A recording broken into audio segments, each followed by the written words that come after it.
non-denominational space. And so I like to honor many different paths and traditions. Yesterday was the birthday of the first Sikh Guru, which is the founder of Sikhism, one of the dharmic religions of India. I would love to read a section from this beautiful book called Sikhs, the story of a people, their faith and culture. And I just love how the nebula comes through. I'd love to read the page on Guru Nanak, to tell you a little bit about him, on why he is so important for the Sikh faith, and tell you a little bit more about one of the world's lesser understood religions. This book is beautiful because it has amazing artwork and references from so many different sources. I really recommend this book if you want to understand more about the Sikh tradition. So let me tell you about the founder. There were 10 Sikh Gurus, and after that they created the Guru Granth Sahib, which is the eternal Guru. That's their scripture. And so after the 10th Guru, then the Guru became immortalized in scripture. But Guru Nanak was the first, and he was very human and very divine. Divinely human, you could say. Here's a 1960 oil painting of him by the Indian artist Sobha Singh.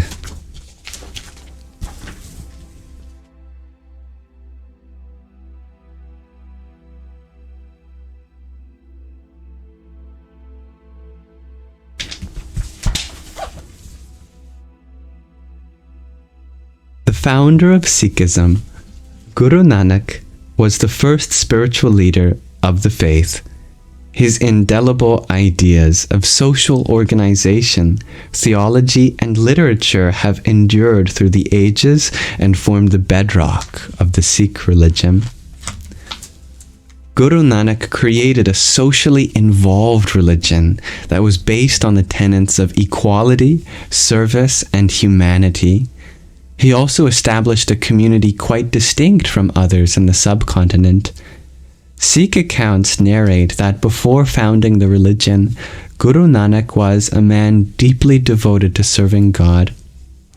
Born within the milieu of heterodox religiosity, illustrated by the Bhakti, Sufi, Sant, and Nat movements that moved away from mainstream interpretations of Hinduism, Guru Nanak's early forays into theological ideas led him to craft an original faith that was opposed to the stringency as well as ritualistic aspects of Puranic Hinduism and Orthodox Islam. Historians note that he undertook great journeys across the entirety of India at the turn of the 15th century. Interacting with people of many different faiths. This helped him shape his own interpretation of divinity. It is evident from his subsequent writing that he had an acute understanding of the human condition, which in turn equipped him with the metaphors he used to preach his message to the masses. With Sikhism, Guru Nanak forged a new social order based on his cherished values of equality and humanitarianism, an overt demonstration against the evils embedded in the religious systems that he saw around him. Sikhism, however, hinged on a framework of equilibrium in caste or class, gender, economics, and age, forging a radical community with a distinct sense of identity that Guru Nanak's successors built upon. This self-identity was reinforced by the stress on collective action and liberation, which was unusual at the time. That's a great question, dear Ryan. I believe that all religions are complementary to each other. He was a noteworthy leader, by instituting practices such as langar, which is, if I remember correctly, communal gatherings where everyone of every different class and age and part of society would come together and eat. They would just eat together, have lunch, breakfast, dinner. Guru Nanak distinguished himself from other medieval poet saints who did not really challenge the system beyond their verses. He stood out for his unique philosophy that blended monotheistic worship with socio-cultural service. From his compositions on the nature of a good leader and proper governance, it is evident that his concern for social equality went beyond the religious to oppose the tyranny of political authority as well. The subcontinent had undergone changes in power and foreign rulers such as the Mughals, as they had institutionalized new and unequal policies. The community at Kartarpur, now set in modern-day Pakistan, was a representation of his political ideals of a fraternity based on social liberation, which would aid in his religious mission. As the Guru, Nanak initiated a schedule for followers to pray, meditate, cook, share food, and work to earn. This was replicated at other centers through subordinate leaders. The system gained the support of the community and became a way of distinguishing Sikhism from other religions. And he was the architect of a faith. Guru Nanak passed away in 1539 at Kartarpur, leaving behind ideas such as the Panchkhand, the 5 realms, philosophy of spiritual progress that leads one to the divine truth. His poetry, enriched with imagery, captured the beauty of the universe created by the divine. His successors built upon his poetry, philosophy, and structure to further strengthen the religion.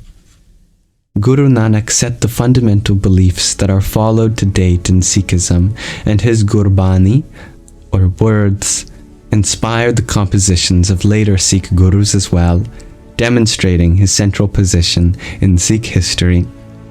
His tenets have been read, scrutinized, and reinterpreted in many contexts across centuries, which has enabled the first Guru to survive in memory long after his passing. However, most importantly, it is the values of humanity and equality enshrined by Guru Nanak into the Sikh ethos that memorialize him as an extraordinary individual. And there's an 1858 engraving after a painting by British artist W. Carpenter, as it depicts devotees reading the Guru Granth Sahib at a Sikh temple in Amritsar. And I'll show you that engraving.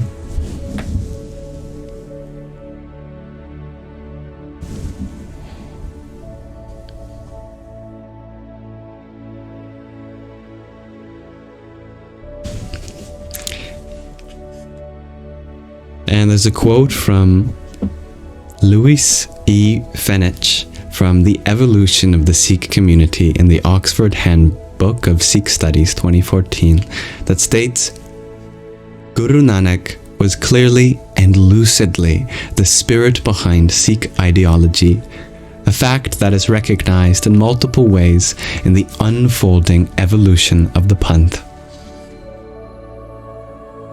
So thank you for listening. I thought that would be our meditation tonight, to put into practice learning from other cultures, faiths, and traditions. The more we can have a world which is in understanding of the various religions, the more we can understand where there's common ground and how there can be harmony. So may that reading educate you on who Guru Nanak was, the most important figure of Sikhism, and celebrate his birthday, which was yesterday, that I had missed and fortunately was able to do something today. I will add that Guru Nanak was a big believer in interfaith dialogue and cross-religious faith, as he would often sing poems that he heard from Muslim saints as well as Hindu saints, and many of those words became immortalized in the Guru Granth Sahib. And so the Guru Granth Sahib is a very unique religious scripture in that it draws from multiple different faiths simultaneously and quotes people of various traditions. And it's in that spirit that I offer this reading to you today. So, thank you for listening.